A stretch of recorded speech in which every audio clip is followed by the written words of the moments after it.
Note: some details are based on oral traditions, folklore, and unverified accounts. Some stories are meant to be told more than once. The strange tales that speak of spirits, ghosts, and some may say, demons. But I want to talk about the extraordinary. Ordinary folks against all odds who turn their lives into legend. I have one of those stories tonight, and I'd like to tell it. So come on in, take a seat, relax, and let's begin.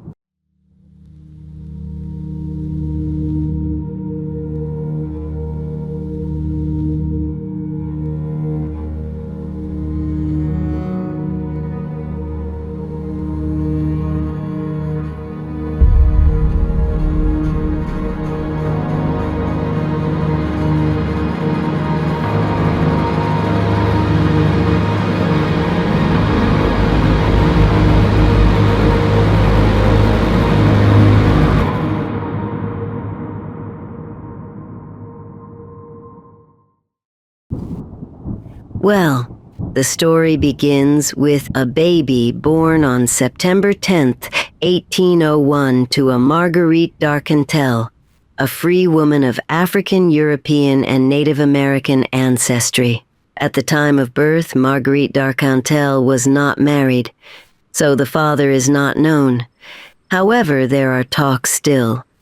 Some say the father was a Charles Laveau, the son of Charles Laveau Trudeau, a white Louisiana Creole and politician. And others like to keep it simple and state the baby's father was a free man of color named Charles Laveau. The confusion of who this baby's father was is due to inconsistent spellings in surviving records. Whoever her father may have been, he gave the surname to a remarkable and mysterious woman we still speak in hushes till this day, Marie Catherine Laveau. Marie Laveau was the first of her maternal line to be born free. But before we go any further, let's go back a bit to her great-grandmother Marguerite, who had no surname because she was enslaved.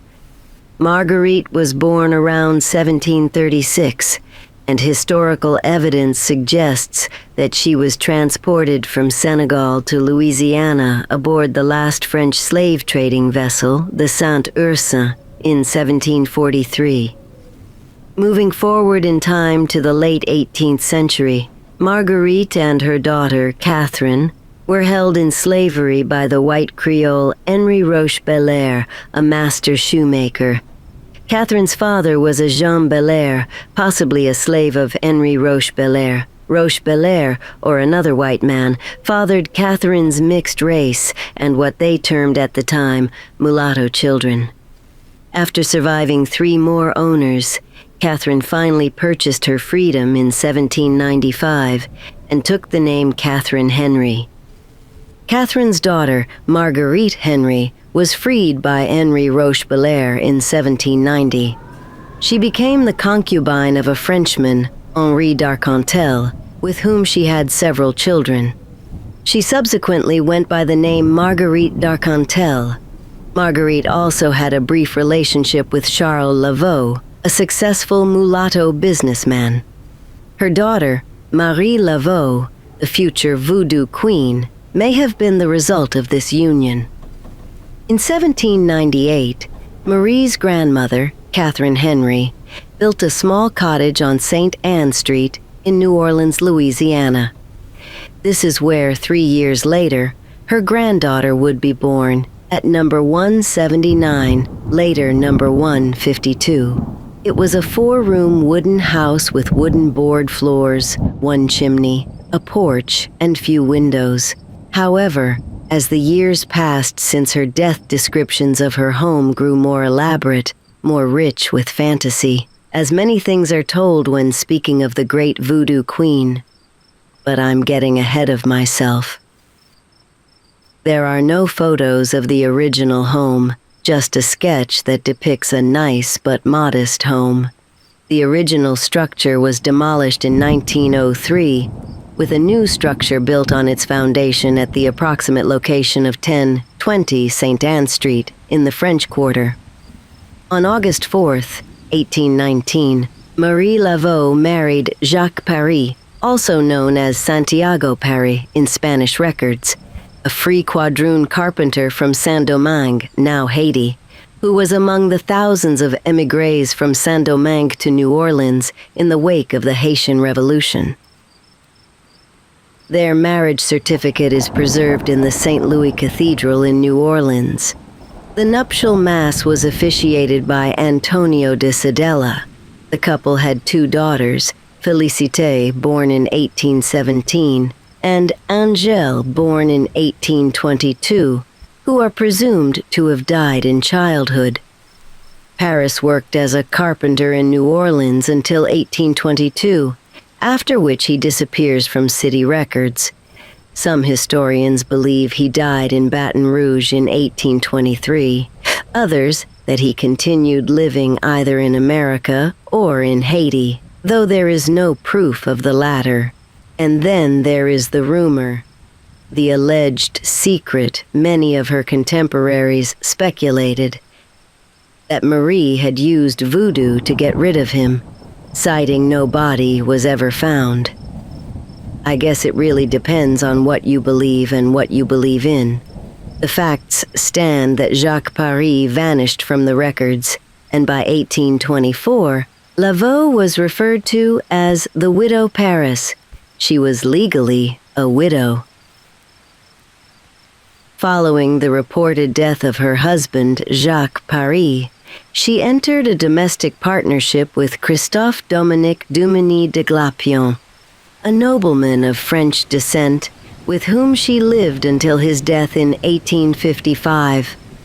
They were reported to have had 15 children, but most accounts agree on 7. The other 8 may have been grandchildren, as 7 children were listed on birth and baptismal records. Only 2 children survived into adulthood, though, a Marie Héloïse and Marie Philomène. But for the rest of the story, we will refer to them as Héloïse and Philomène, to avoid confusion.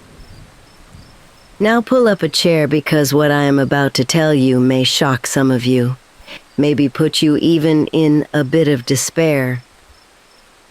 But we must understand that most legends start with a human being. People embody complexities that the greatest of minds are still trying to understand. Now, a little-known fact about Marie Laveau is that she and her domestic partner, Christophe Glapion, were slave owners. They are confirmed to have owned at least 7 slaves during their lifetime.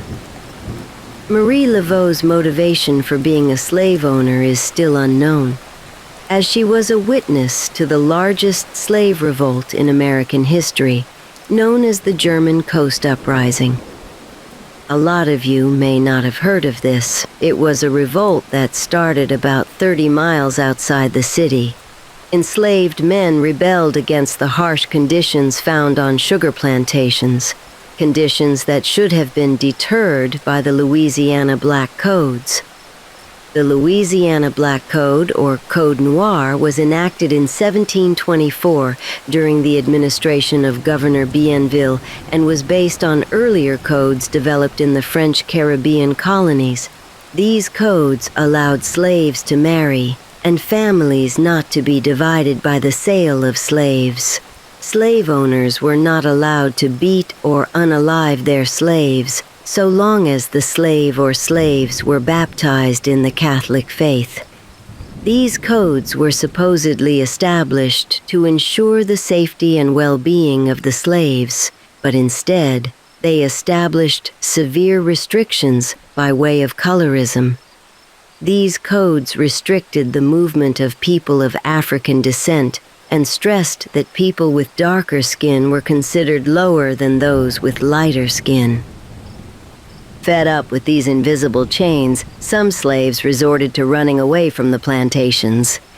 These runaways were referred to as maroons. So by 1811, when Marie would have been around 11, 200 to 500 enslaved men, armed mostly with hand tools, participated in the march from the sugar plantations on the German coast toward New Orleans. In the path of this march, 5 plantation homes were scorched to the ground, along with the crops the former slaves tilled by hand. The rebels ended up unaliving 2 white men. The retaliation for these unalivings was fast, swift, and brutal. Militias and soldiers hunted down the slaves, executed them by way of firing squad and hanging. After this, over 100 of the rebels were then decapitated. Those parts were publicly displayed as a deterrent to any further rebels. It is certain that these events impacted Marie, but in what way and how is again another mystery. There is no evidence that Marie was involved in the slave trade prior to her partnership with Christophe Glapion, but there is archival evidence that he was involved in the buying and selling of slaves prior to being with Marie. Since 1706, chattel slavery had been perpetrated against native populations in Louisiana until 1768, when, under Spanish rule, the enslavement of indigenous peoples was banned. This ban, however, did not include Africans or people of African descent. Spanish rule eventually introduced a new law that allowed slaves to buy their freedom and freedom for other slaves. It was under this law that Marie's grandmother, Catherine, purchased her freedom in 1795. When Marie and Christophe became a couple, they bought and sold 7, maybe 8 slaves. There are no reports or articles available to tell us how they treated their slaves. However, the idea has been put forth that Marie and Christophe's home served as a southern depot for the Underground Railroad and that they, or at least she, helped to free slaves. It is worth noting that, according to oral history, Marie is known to have provided slaves with charms to protect them on their journeys to freedom. The couple continued to buy and sell slaves until 1854, when Christophe sold his final enslaved woman. If Marie were involved in assisting slaves in their quest for freedom, it would make sense that she would not stop Christophe from buying and selling slaves. The reason was that he had previously been known for keeping slaves. Suddenly stopping this would have raised some alarms. Why she participated in the slave trade is a difficult question to answer. Maybe it was finances, a complex guise, or simply a lack of real choice in the matter. Only Marie would have that answer. It is worth mentioning that Marie did not participate in the slave trade after Christophe's death in 1855. Before I move on with the story, I want to circle back to Marie and Christophe's home on St. Anne Street. A former slave named Charles Raphael describes an altar in their front room. On it sat items familiar to those passing through, which he says this, quote, "Good luck charms, money-making charms, and husband-holding charms." He adds, on this altar she had a statue of St. Peter and St. Maron, a colored saint, unquote. St. Maroon is the patron saint of runaway slaves. Is this concrete evidence that she helped with the Underground Railroad? No, but it is an interesting thought. Once again, the truth is a mystery. In New Orleans Voodoo and folk Catholicism, it is common practice to pair up saints according to purpose. For example, Saint Expedite, the patron saint of expediency, may be paired with Saint Jude, the patron saint of hopeless causes, to ensure petitions to Saint Jude are answered with haste.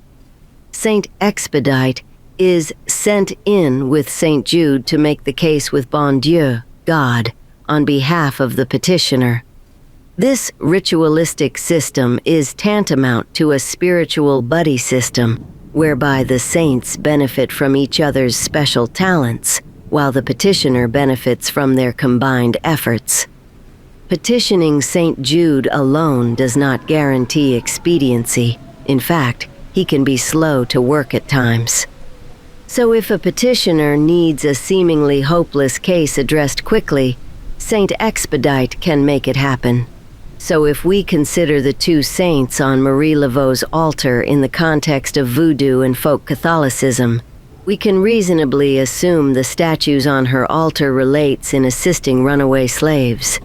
So Saint Peter, who is syncretized with Papa Legba. Saint Peter holds the keys to the kingdom of heaven, while Papa Legba holds the keys to the spirit world. These two energies are tapped into in Voodoo when there are obstacles that are in need of removal, roads that need to be open, and secrets that need to be kept under lock and key. The keys also signify the ability to unlock the chains of slavery. Thus, St. Peter holds the keys to what fugitives referred to as heaven. Heaven to escaped slaves was Canada.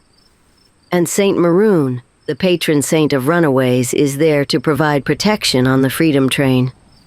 Again, there is no concrete evidence of her mindset. We often hear about Marie the Voodoo priestess, but seldom hear about Marie the devout Catholic. Despite many fantastical tales surrounding Marie Laveau, she was a lifelong Roman Catholic. She was baptized, married, attended Mass, and had her children baptized at St. Louis Cathedral.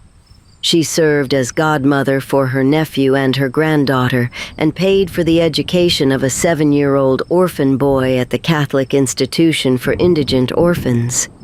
In her later years, Marie actually abdicated leadership of the Voodoo community and devoted the rest of her life to charitable works. But that will be a point we will touch on later in the video.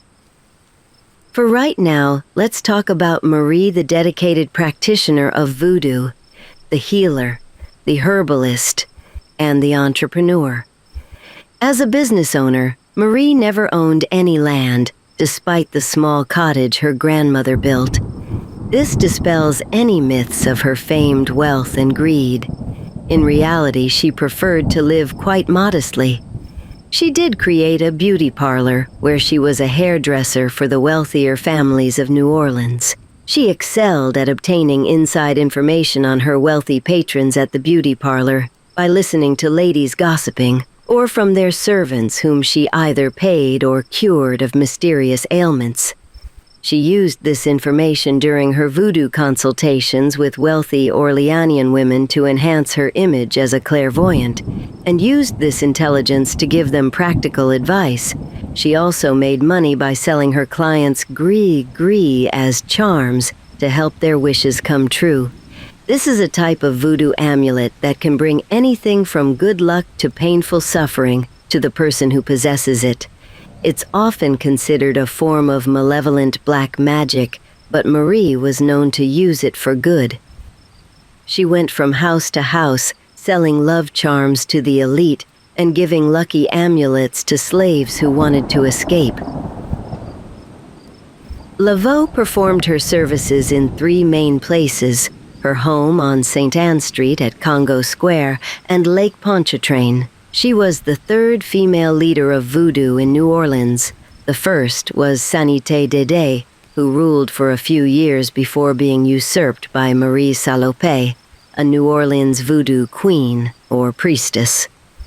Marie Laveau maintained her authority throughout her leadership, although an attempt to challenge her was made in 1850. The story goes, another Creole woman named Rosalie, in attempt to gain more followers and incite fear, erected a large, life-sized wooden doll, possibly imported from Africa. It was common to have fellow practitioners compete to be the main priestess, but Rosalie was the first to oppose a real threat to Marie Laveau's authority. However, Rosalie underestimated Marie's network, and before long the large doll disappeared from Rosalie's yard. Rosalie accused Marie of stealing it. Some devotees saw this as Marie's great powers, while others knew that Marie had simply taken it, and they were saying nothing about it. The dispute was taken to court, where thanks to Marie's influence she won, and the doll could never be erected again. This reaffirmed her dominance as the most beloved voodoo priestesses in the community, Her following increased. She would weekly ceremonies at the family cottage. Every Friday evening, the local women would crowd around the room and thump their feet to the rhythmic drums as Marie called down voodoo spirits known as Loa. The Loa act as intermediaries between humanity and the distant supreme god. Each Loa has unique likes, dislikes, songs, dances, and ritual symbols. The most important voodoo celebration of the year was the Feast of St. John, the Catholic patron saint of New Orleans. The slaves called him High John the Conqueror. At these gatherings, they told each other stories about how he was going to rise up and bring freedom to his people in America. He was honored as one of the most important figures in voodoo practice, and Marie made sure the Feast of St. John during midsummer became a citywide celebration every summer. On the eve of St. John's Day, Marie would hold feasts on the shore of Lake Pontchartrain. Hundreds of men and women would gather in the brackish estuary dressed in white robes. They chanted old Creole songs, encircling a large bonfire. By the beat of a drum, Marie led them in offerings needed to invoke the Loa. Marie, the devotees, and some say the spirits, danced that night until the sun rose the next day. We haven't said much about her children till now. Remember, out of the 7 children Marie had, only 2 survived, Eloise and her younger sister, Philomene. As Heloise grew up, she became the star on her mother's St. John's Eve feasts. People said she had a gift, a divine one, and before long she was simply known as Marie II. Her younger sister, Philomene, may have been a skeptic of voodoo. At the very least, it seems she was a devout Catholic and wanted to have little association with the voodoo practice. This polarity in the Laveau's household highlighted what was happening in New Orleans. The Americans who recently annexed Louisiana were terrified of this mysterious religion that had enveloped New Orleans. Most of them were skeptics of the supernatural, like Philomene, but these white American fears was of a human kind. They were fearful that by allowing slaves and free people of color to congregate together would incite a slave rebellion. When New Orleans was under French control, free people of color was able to maintain a vibrant culture of their own. But after the Louisiana Purchase, the American government began to impose their own system of racial stratification on the people of New Orleans. Marie's response was to focus on helping the imprisoned. People said she could get anyone released from jail, and she did. Marie clearly had power over the city, but the reason was divided. Some believed it was magic, and others she was using bribery and blackmail to get favorable verdicts from the judges. But whether it was voodoo or networking, no one could deny the power Marie commanded. While Marie tended to the imprisoned, Marie II, also known as Heloise, still danced at the voodoo feasts. Many of the devotees would comment on how much she looked like her mother. In fact, she looked so much like her mother that the two were almost indistinguishable. While Marie II was dancing and enjoying the fellowship of these gatherings, Philomene was learning about herbology and tending to heal the yellow fever victims that lined the streets. Marie Laveau knew Philomene didn't want to follow the practices of voodoo, but instead tend to the sick. She would do this and later married. Soon after that, have children of her own. They all lived in the cottage on St. Anne Street, but Philomene wouldn't participate in the weekly voodoo ceremonies that were still held at their house. The only relics in her family's quarters were rosaries and pictures of saints. Philomene would never belong in her family of voodoo priestesses, and with the whispers of darker practices starting to circulate, she no longer wanted to be around. Meanwhile, Marie II learned how to charm amulets and voodoo dolls, how to mix potions like her mother. She did all this good work, But some say she didn't stop there. There were rumors of a separate altar in the back room on St. Anne Street, a place where she would cast spells, sow charms to break up relationships, spread confusion, and perhaps even worse. Gossip said things had changed. No ask was a bad ask if the client were willing to pay. And paid they did, or so the story goes. Some say the back room took on a strange energy. Devotees spoke of spirits not wanting to leave.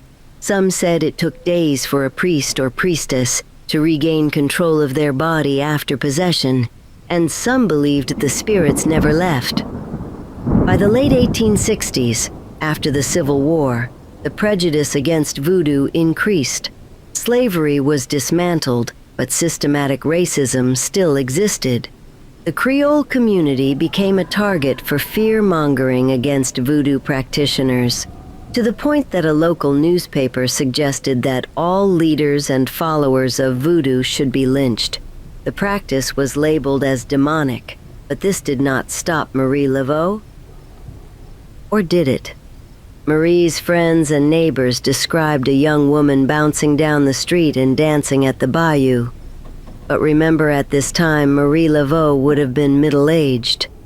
It had been almost 40 years, but she still looked as young and beautiful as she always had. The believers believed her powers were real, that she had become immortal. The reality was someone or more than one person slowly took over the voodoo queen's role, perhaps Marie II. This is a great debate that carries on till this day, but most seem to think they are describing Marie II, not her mother. The lives of the two Laveaux was starting to blur into one. As the elder Marie Laveau got older and weaker, she became housebound and could no longer perform her duties. Marie II perhaps took over the daily practices and weekly gatherings. Finally, the St. John's Eve feast. No one ever noticed that the two were separate people. There seemed to be only one Marie that was growing younger, more beautiful, and more powerful over time. Sometimes neighbors would spot an old woman with a 7-pointed headscarf hobbling down the street. They called her Marie Laveau's mother. Under Marie II's guidance, voodoo became more popular than ever. The white establishment tried to demonize voodoo, but it backfired. Everyone wanted to be part of the taboo ceremonies they read about in the papers. Marie II was more than willing to play along. She invited journalists and politicians to her voodoo celebrations, turning what were once sacred Creole rituals into a spectacle for the white elite. The St. John's Eve festival drew bigger crowds every year until it had become a citywide night of dancing and debauchery, more than a religious rite. By 1870, even the upper-class Catholics who despised voodoo by day came out to eat, drink, and carouse all night. Marie Laveau, the voodoo queen, was becoming more famous than ever. This is when the person started morphing into something more, a legend. Tales spoke of her divine powers, often from the lips of outsiders or those wanting to share a good story. They spoke of the mysterious rituals, and it spread like fire amongst the bayou. By now, barely anyone remembered that Marie Laveau and Marie II were different people. Marie Laveau was still quietly working at her entrance room altar or visiting the hospitals, but she had lost her prominence and her name. Marie II was now the voodoo queen, Marie Laveau. Perhaps. And then, in 1871, suddenly and without explanation, Marie I, the original Marie Laveau, renounced voodoo forever. She retreated permanently to the cottage and devoted herself entirely to Catholicism. She filled the house with crosses, rosaries, and pictures of saints. Philomene, the youngest of her daughters, took care of her while Marie II still practiced her beloved voodoo in the back room. It was a home divided. much like the city of New Orleans. So what caused the great voodoo queen to forsake her practice? Was she disturbed by the way her daughter was taking the practice, the theatrics overriding the devotion and secrecy she had cultivated? Maybe. Or maybe she was simply afraid for her soul as she inched closer to death. When a reporter from the local paper, the Picayune, came to speak to Marie I, she told him, "I am no voodoo now. I'm a believer in the holy faith." She told him voodoo had degenerated in the past few years. It was nothing like the faith she practiced when she was queen.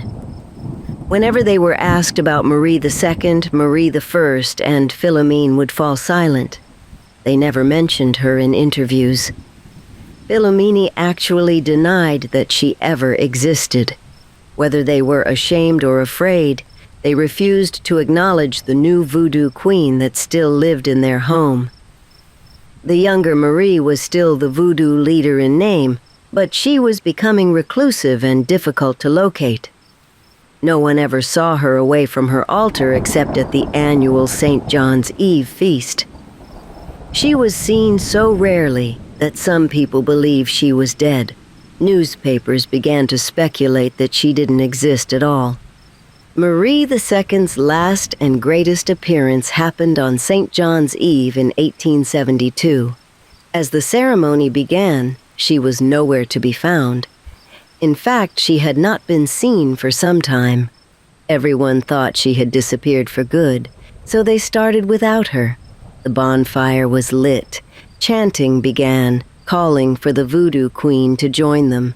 Suddenly she appeared, a lit candle in each hand. She walked to the shore dressed in white and began the ritual. At midnight, her devotee followed her into the shallow part of the water, but she continued further. She was warned not to go further, but something, or perhaps someone, compelled her to go further. Suddenly a large tide overtook her and she disappeared beneath the surface. There was a hush in the crowd. Then screams and wails called out above the storm winds, but the voodoo queen was gone. Most witnesses that night believed Marie II died in the lake that night, but others were certain they saw her walking down the street in a flowing dress, jingling gold jewelry, and her long black hair tied under her scarf. Eventually it became clear that she had indeed disappeared that night. So what happened? Simple answer is that she drowned, but much like a lot of things involving the Laveaux, that answer isn't good enough. Over time, locals would give the following account. That night in 1872, Marie II was holding a ritual dance near the Bayou St. John when a dark storm cloud appeared on the horizon. Never in all her years had Marie have trouble with the rain. The sky was always clear during her ceremonies, but this time was different. The storm was beyond her control. As one of her friends recalled, Marie looked out at the water as the tide began to roll and said, "I want to die in that lake." At that moment, a massive wave came up and swept over the shore, pulling Marie into the water. But her neighbors can't agree on what happened next. Some say she was never found. Others are sure her body washed up dead the next morning, and some insist she lived through it and kept living for as long as 8 years after the storm. What we do know is Marie Laveau never appeared at a St. John's Eve feast again. Later that summer, 3 days after the first St. John's Eve feast in decades without a Marie Laveau leading it, a young girl was walking down the Bayou St. John when she saw a woman in a dress and veil, floating in the water among the branches. She was pale and motionless, her arms folded over her chest like a corpse in a coffin. The girl lifted the veil and the woman's eyes flashed open. The woman whispered, "I love you, my child, and I don't love many people. I am Marie Laveau." The girl replied that she thought Marie Laveau was dead. The woman said, quote, "I know Marie Laveau's been dead before. I'm a strong woman." Unquote. Whatever became of Marie II, the rest of the family never spoke of her again. After 1872, some sources say 1873, she disappeared so completely it was as if she had never existed at all. Then, in 1881, when Marie I died, Philomene finally broke her silence. Philomene went to the district courthouse with Marie II's son, Victor Pierre. They both swore that Marie Heloise Eucharista, also known as Marie II, died 19 years ago in 1862. Before we venture deeper into today's mystery, we'd like to pause for a moment. A sincere thank you for joining us this far into the story. It means you're truly part of our curious community. For those who wish to carry a piece of the mystery with them beyond the screen, you can explore our collection of art prints, apparel, and more. Stories you can wear and wonders you can hold. And now let's return to the shadows, where our story continues. If Marie II really died in 1862, who was the intoxicating young Marie Laveau who reigned over New Orleans for another 10 years after that? Was there another woman posing as Marie, another Voodoo devotee who agreed to take up the mantle after Marie II died? Did Marie I have another daughter or granddaughter who got lost in the historical record? Or was the Laveau family simply lying? Maybe Marie II did live past 1862. This is a possibility, for there was never any evidence of records to confirm her date of death. But why would they lie? And why were they all so silent about Marie II for decades, until right after Marie I finally died? If Marie II did indeed die in 1862, maybe the Voodoo queen of the 1860s and 70s was something else, something supernatural, if you believe that sort of thing. What became of Marie II, or the woman that took her place after her assumed death, remains a mystery. There was no official record of her death, and there's no agreement on the location of her remains. She's as mystifying in death as she was in life. New Voodoo queens replaced Marie after she was gone, but none of them matched the iconic status. The Voodoo culture was never again as powerful as it had been under Marie's control. Philomene kept living in the cottage on St. Anne Street until her own death in 1897. She always talked about tearing down the house and rebuilding it, but she never had the money to do it. She wanted the house gone, as if the remnants of her Voodoo family legacy would be destroyed with it. When Philomene died, she finally got her wish. The house was sold and the new owners demolished it. They built another house on the same foundation, and the spirits that were called once upon, some say, still reside. A beautiful woman with a 7-pointed headscarf is still often seen wandering around the streets where the old house once stood. A few years ago, a couple visiting New Orleans rented out the house that now stands where the Laveau cottage used to be. In the middle of the night, they heard chanting, drumming coming from somewhere nearby. They looked outside, but there was nothing there. Eventually, they realized the sound was coming from their own living room. In the morning, they found a single feather on the floor in the center of the living room. In Voodoo, a single feather is a relic that brings good luck. Maybe Marie's spirit was trying to help her new visitors in death as she did in life. Thousands of visitors come to the St. Louis Cemetery every year to visit the Laveau family tomb. They leave gifts of flowers, candy, or beads, hoping that the Voodoo queen will grant their wishes. If their wishes come true, the visitors come back and mark an X on the grave. The hundreds of X marks on her tomb are evidence enough that Marie Laveau's power still reigns over New Orleans. Her body might have perished, but her spirit is too strong to die. The St. John's Eve feast is still held in New Orleans every year, although it's become more of a cultural festival than a religious ritual. If you go out on the lake on St. John's Eve, you might encounter the spirit of Marie. But which one will you seek? The historical woman, tired from a life of work and wisdom, her feet firmly on the cobblestones. The daughter, walking in a magnified shadow, adding her own chapter. Or the legend, the true queen, who walks forever, needing no body, fed by every wish, every fear, every longing for a city that magic never forgot. I don't believe in tidy endings. Life isn't tidy, and the identity of the true Marie Laveau isn't a mystery to be solved. It's something deeper. It's the way we use the past to navigate the present. We don't just remember people. We build them into what we need: a saint, a protector, a symbol of resistance, a keeper of secrets.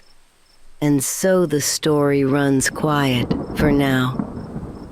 But you listen to that quiet. It's the sound of 1,000 lips whispering a name at a tomb. It's the sound of a culture remembering itself, not through dates, but through a face it keeps painting in the air. It's the sound of something resting, not gone, just resting. Thanks for listening. Don't forget to subscribe to Wicked Duel. If you want to hear more stories like these, let us know in the comments. Bye for now, and stay wicked.